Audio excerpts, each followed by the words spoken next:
ദൃശ്യങ്ങളിൽ രാഹുൽ മാങ്കൂട്ടത്തിൽ ജയിലിന് പുറത്തേക്കെത്തുന്നതാണ്. മൂന്നാമത്തെ ബലാത്സംഗ കേസിലും ജാമ്യം ലഭിച്ചതോടെയാണ് രാഹുൽ മാങ്കൂട്ടത്തിൽ ജയിൽ മോചിതനായത്. ഇപ്പോൾ മാധ്യമങ്ങൾ പ്രതികരണം തേടിയെങ്കിലും അതിൽ പ്രതികരിക്കാതെ രാഹുൽ മാങ്കൂട്ടത്തിൽ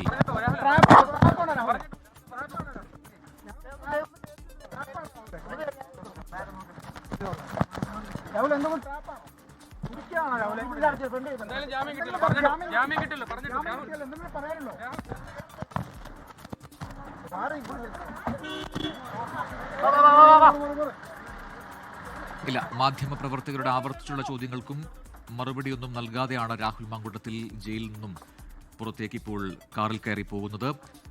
ജാമ്യം ലഭിച്ചല്ലോ, എന്തെങ്കിലും പറയാനുണ്ടോ, ട്രാപ്പാണോ എന്നൊക്കെയുള്ള ചോദ്യങ്ങൾ ആവർത്തിച്ച് മാധ്യമപ്രവർത്തകർ ചോദിച്ചെങ്കിലും അതിനൊന്നും മറുപടി പറയാതെയാണ് ഇപ്പോൾ കാറിൽ കയറി രാഹുൽ മാങ്കൂട്ടത്തിൽ പോകുന്നത്. മൂന്നാമത്തെ ബലാത്സംഗ കേസിൽ ജാമ്യം ലഭിച്ചതോടെയാണ് ഇപ്പോൾ ജയിൽ മോചിതനായിരിക്കുന്നത് രാഹുൽ മാങ്കൂട്ടത്തിൽ MLA. അതേസമയം തന്നെ ആദ്യ ബലാത്സംഗ പരാതിയുമായി ബന്ധപ്പെട്ട ഹർജി അതിൽ ഹൈക്കോടതി അത് വിധി പറയാൻ മാറ്റിയിരിക്കുകയുമാണ്. നിലവിൽ എല്ലാ കേസുകളിലും ജാമ്യം ലഭിച്ചതോടെയാണ് ഇപ്പോൾ ജയിൽ മോചിതനായി രാഹുൽ മാങ്കൂട്ടത്തിൽ പുറത്തേക്ക് വന്നിരിക്കുന്നത്.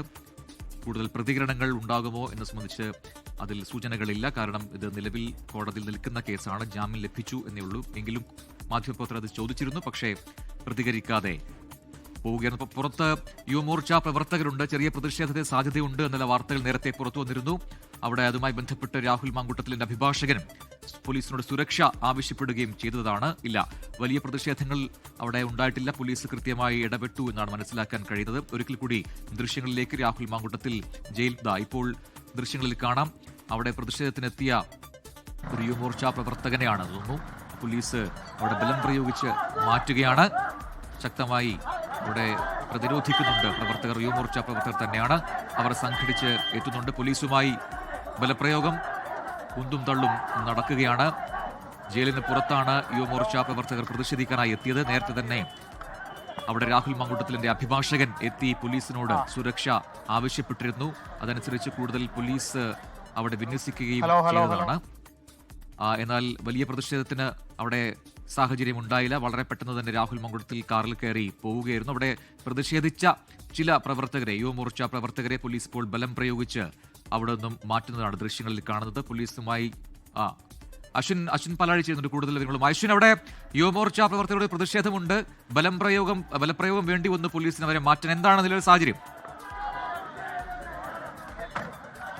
നിലവിൽ രാഹുലിന്റെ വാഹനം പുറത്തേക്ക് ഇറങ്ങിയ ഉടനെ ആ വാഹനം തടയാനും അതിനു നേരെ ചീമുട്ടി എറിയാനുമുള്ള ശ്രമമാണ് യുവമോർച്ച പ്രവർത്തകരുടെ ഭാഗത്തുനിന്നുണ്ടായത്. പോലീസ് അത് ചെറുക്കുകയും ചെയ്തു.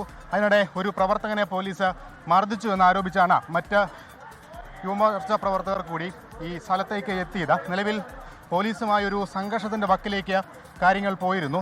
ഇപ്പോൾ ഈ പ്രവർത്തകരെ പൂർണ്ണമായും അറസ്റ്റ് ചെയ്ത് ഇവിടെ നിന്ന് നീക്കാനുള്ള ശ്രമങ്ങളാണ് പോലീസിന്റെ ഭാഗത്തു നിന്ന് ഉണ്ടാകുന്നത്. രാഹുലിന്റെ വാഹനത്തിന് നേരെ ചീമുട്ട എറിഞ്ഞാണ് പ്രവർത്തകർ പ്രതിഷേധിച്ചത്. ഒപ്പം ഈ വാഹനത്തിന് മുന്നിലേക്ക് ചാടി വീണം അത് തടയാനും ശ്രമിച്ചിരുന്നു. ഇപ്പോൾ എന്തായാലും യൂത്ത് കോൺഗ്രസുകാരെ അറസ്റ്റ് ചെയ്ത് നീക്കുകയാണ്. അശ്വിൻ പാലാഴിയാണ് വിവരങ്ങൾ നൽകിക്കൊണ്ടിരിക്കുന്നത്. യൂത്ത് കോൺഗ്രസിലെ യുവമോർച്ച പ്രവർത്തകരുടെ പ്രതിഷേധമാണ് അവിടെ ഉണ്ടായത്. അതിൽ ആ പ്രവർത്തകരെ ബലം പ്രയോഗിച്ച് പോലീസ് അവിടെ നിന്നും മാറ്റുന്നതാണ് ദൃശ്യങ്ങളിൽ കാണുന്നത്. അതിലൊരു പ്രവർത്തകൻ താഴെ വീണിട്ടുണ്ട്. ചെറിയ രീതിയിലുള്ള സംഘർഷാവസ്ഥ പോലീസുമായി ഉന്തുന്തള്ളുമുണ്ട്. അവിടെ ആ പ്രവർത്തകൻ പരിക്കേറ്റ് വീണ് കിടക്കുകയാണ്. അവിടെ പ്രവർത്തകർ ഇപ്പോഴും മുദ്രാവാക്യം വിളിച്ച് അവിടെ സ്ഥിതി ചെയ്യുന്നുണ്ട്, അവിടെ തുടരുന്നുണ്ട്. പോലീസുമായി ഉണ്ടായ ബലപ്രയോഗത്തിനിടെ താഴെ വീണു പോയതാണ് പ്രവർത്തകൻ എന്നാണ് മനസ്സിലാക്കാൻ കഴിയുന്നത്. ഒരു പ്രവർത്തകനെ മർദ്ദിച്ചു പോലീസ് എന്നുകൂടി പറഞ്ഞാണ് അവിടെ കൂടുതൽ പ്രവർത്തകർ വന്ന് പോലീസുമായി വാക്കേറ്റവും കയ്യാങ്കളിയും ഒക്കെ ഉണ്ടായത്. പിന്നാലെ പോലീസ് അവിടെ നിന്നും പിരിഞ്ഞുപോയി എന്നാണ് മനസ്സിലാക്കാൻ കഴിയുന്നത്. പരിക്കേറ്റ പ്രവർത്തകനെ യുവമോർച്ചയുടെ മറ്റ് നേതാക്കളും പ്രവർത്തകരും എത്തി അവിടെ നിന്നും മാറ്റുന്നതാണ് ദൃശ്യങ്ങൾ കാണുന്നത്. മറുഭാഗത്ത് നേരത്തെ രാഹുൽ മാങ്കൂട്ടത്തിൽ ജയിലിന് പുറത്തേക്ക് എത്തിയ ദൃശ്യങ്ങളാണ്. അശ്വിൻ തുടരുന്നുണ്ട്. അശ്വിൻ, രാഹുൽ മാങ്കൂട്ടത്തിനോട് ആവർത്തിച്ച് മാധ്യമപ്രവർത്തകർ ചോദിച്ചു എന്തെങ്കിലും പറയാനുണ്ടോ, ട്രാപ്പാണോ തുടങ്ങിയ ചോദ്യങ്ങളുണ്ടായിരുന്നു. പക്ഷെ ഒന്നും പ്രതികരിക്കാതെ കാറിൽ കയറി പോവുകയായിരുന്നു അല്ലേ?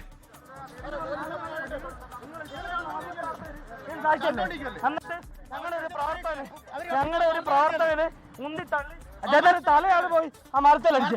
എന്നിട്ട് അവര് പറഞ്ഞു കേട്ടോ, അവരെന്താ പറഞ്ഞു? തന്നെ വീണോ? ഇത്രയും പോലീസ് ഉദ്യോഗസ്ഥർ വന്ന് പോലീസുകാർ മാവേലിക്കർ സിഐയുടെ നേതൃത്വത്തിലുള്ള കുറച്ച് അധികം പോലീസുകാർ വന്നിട്ട് ക്രൂരമായിട്ടല്ലേ മർദ്ദിച്ചു. അതായത് ഈ രാഹുലിന്റെ വാഹനം, രാഹുൽ സ്വന്തം വാഹനത്തിലാണ്, ബന്ധുവിന്റെ വാഹനത്തിലാണ് ജയിലിന് പുറത്തേക്ക് ഇറങ്ങിയത്. ഈ സാഹചര്യത്തിൽ ജയിലിന് പുറത്തേക്ക് ഇറങ്ങിയപ്പോൾ തന്നെ രാഹുലിനോട് സ്വാഭാവികമായും പ്രതികരണം തേടിയിരുന്നു. മുൻ ദിവസങ്ങളിലേതുപോലെ തന്നെ ഒരു അക്ഷരം മിണ്ടാൻ രാഹുൽ തയ്യാറായില്ല. അതിനുശേഷമാണ് ഈ വാഹനത്തിൽ കയറി രാഹുൽ പുറത്തേക്ക് ഇറങ്ങിയത്. ഈ ജയിൽ കവാടം കഴിഞ്ഞതിന് തൊട്ട് പിന്നാലെ തന്നെ യുവമോർച്ചയുടെ വലിയ പ്രതിഷേധമാണ് രാഹുലിനെ നേരിടേണ്ടി വന്നത്. രാഹുലിനെ കയറ്റിയ വാഹനം അത് യുവമോർച്ച പ്രവർത്തകർ പൂർണ്ണമായും തടയുന്ന ഒരു സാഹചര്യമുണ്ടായി. പോലീസ് അവരെ അവിടെ നിന്ന് മാറ്റി. അതിനിടെയാണ് രാഹുലിന്റെ വാഹനത്തിലേക്ക് ഈ യുവമോർച്ച പ്രവർത്തകർ ചീമുട്ട എറിഞ്ഞത്.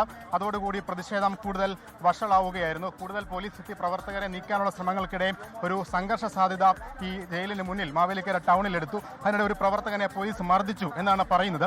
ഈ പിടിച്ച് മാറ്റുന്നതിനിടെ ഈ ദൃശ്യങ്ങളിൽ കാണുന്ന പ്രവർത്തകന്റെ തല ഒരു മരത്തിൽ ഇടിച്ചു എന്നുള്ളതാണ് ഇവരുടെ ആരോപണം. അദ്ദേഹം ഇപ്പോൾ അബോധാവസ്ഥയിലാണ് ഉള്ളത്. അദ്ദേഹത്തെ ആശുപത്രിയിൽ എത്തിക്കണം എന്നുള്ളതാണ് യുവമോർച്ചയുടെ ആവശ്യം. പോലീസിന്റെ ഭാഗത്ത് നിന്ന് വലിയ തോതിൽ ഒരു ഇടപെടൽ ഈ പ്രവർത്തകരെ മാറ്റുന്നതിനിടെ ഉണ്ടായി എന്നുള്ള ആരോപണമാണ് ഇവർ ഉന്നയിക്കുന്നത്. നമുക്ക് ദൃശ്യങ്ങളിൽ കാണാവുന്നതുപോലെ ഈ മരത്തിൽ തലയടിച്ചു എന്ന് പറയുന്ന യുവമോർച്ചയുടെ പ്രവർത്തകൻ ഇപ്പോൾ ഒരു അബോധാവസ്ഥയിൽ ഈ റോഡരികിൽ കിടക്കുകയാണ്. പോലീസ് വാഹനത്തിൽ തന്നെയെങ്കിലും ഇവരെ ആശുപത്രിയിൽ എത്തിക്കണം എന്നുള്ളതാണ് യുവമോർച്ച പ്രവർത്തകരുടെ ആവശ്യം. എന്തായാലും നിലവിൽ ഈ രാഹുലുമായുള്ള വാഹനം ഇവിടെ നിന്ന് അടൂരിലെ വീട്ടിലേക്കാണ് പോയത് എന്നുള്ളതാണ് നമ്മൾ മനസ്സിലാക്കുന്നത്. ആദ്യഘട്ടത്തിൽ യൂത്ത് കോൺഗ്രസിന്റെ സംസ്ഥാന സെക്രട്ടറി റിനോ പി രാജൻ അടക്കമുള്ള യൂത്ത് കോൺഗ്രസ് നേതാക്കൾ തന്നെയാണ് രാഹുലിനെ ജയിലിൽ നിന്ന് പുറത്തേക്ക് ഇറക്കാനായി ഈ ജയിലിലേക്ക് എത്തിയിരുന്നത്. മാധ്യമങ്ങളുടെ സാന്നിധ്യം കണ്ടതോടെയാണ് യൂത്ത് കോൺഗ്രസ് നേതാക്കൾ ആ ശ്രമത്തിൽ നിന്ന് പിന്മാറി രാഹുലിന്റെ ബന്ധുക്കൾ മാത്രം ഈ ജയിലിലേക്ക് എത്തിയത്. നിലവിൽ ഈ യുവമോർച്ചയുടെ പ്രതിഷേധ സാഹചര്യം അറിഞ്ഞുകൊണ്ട്, പ്രതിഷേധ സാഹചര്യം ഉള്ളതുകൊണ്ട് തന്നെ പോലീസിന്റെ സുരക്ഷ വേണമെന്ന് ബന്ധുക്കൾ പോലീസിനോട് ആവശ്യപ്പെട്ടിരുന്നു. അതിന്റെ അടിസ്ഥാനത്തിൽ കൂടിയാണ് പോലീസിനെ കൂടുതലായി ഈ ജയിലിന് മുന്നിലേക്കും ഒപ്പം ജയിൽ കവാടത്തിലുമൊക്കെ നിയോഗിച്ചിരുന്നത്. നിലവിൽ ഇപ്പോൾ ഈ പരിക്കേറ്റ പ്രവർത്തകനെ ആശുപത്രിയിലേക്ക് മാറ്റുകയാണ്. അദ്ദേഹത്തിന്റെ തല ഈ പോലീസ് പിടിച്ച് മാറ്റുന്നതിനിടെ, പോലീസ് വലിച്ചെറിയുന്നതിനിടെ മരത്തിലിടിച്ചു എന്നുള്ളതാണ് ആരോപണം. നിലവിലിപ്പോൾ പോലീസ് സംഘം ഇവിടെ നിന്ന് പൂർണ്ണമായും മാറിയിട്ടുണ്ട്. യുവമോർച്ച പ്രവർത്തകർ തന്നെയാണ് അദ്ദേഹത്തെ ആശുപത്രിയിലേക്ക് മാറ്റുന്നത്. രാഹുലുമായുള്ള വാഹനം അടൂരിലേക്ക് പോയിട്ടുണ്ട്. ഒരുപക്ഷെ വഴി നീളെ രാഹുലിന് പ്രതിഷേധം നേരിടേണ്ടി വരും എന്നുള്ളതാണ് നമ്മൾ മനസ്സിലാക്കുന്നത്. യുവമോർച്ചയുടെയും ഇതര ഡിവൈഎഫ്ഐ അടക്കമുള്ള ഇതര യുവജന വിദ്യാർത്ഥി സംഘടനകളുടെ പ്രതിഷേധമൊക്കെ സ്വാഭാവികമായും അടൂരിലടക്കം ഉണ്ടാകും എന്നുള്ളതാണ് നമ്മൾ മനസ്സിലാക്കുന്നത്. നിലവിലെന്തായാലും ഒന്നും മിണ്ടാതെ, മാധ്യമങ്ങൾക്ക് അധികം മുഖം നൽകാതെ രാഹുൽ വാഹനത്തിൽ കയറി മടങ്ങുകയായിരുന്നു. സച്ചിൻ പാലാഴിയാണ് വിശദാംശങ്ങൾ നൽകിയത്. ഇപ്പോഴവിടെ സംഘർഷാവസ്ഥയില്ല. പോലീസുമായുള്ള കയ്യാങ്കളിക്കിടെയാണ് ഒരു യുവമോർച്ച പ്രവർത്തകന് പരിക്കേറ്റത്. അയാളെ പ്രവർത്തകരെത്തി ആശുപത്രിയിലേക്ക് മാറ്റിയിരിക്കുകയാണ്. ലോകത്തെവിടെയായാലും ഏത് സമയത്തും 24 വാർത്തകളും ഓഗ്മെന്റഡ് റിയാലിറ്റി പാക്കേജുകളും എക്സ്പ്ലെയിനറുകളും വിശദമായി കാണാൻ ഞങ്ങളുടെ യൂട്യൂബ് ചാനൽ നിങ്ങൾക്ക് സബ്സ്ക്രൈബ് ചെയ്യാം.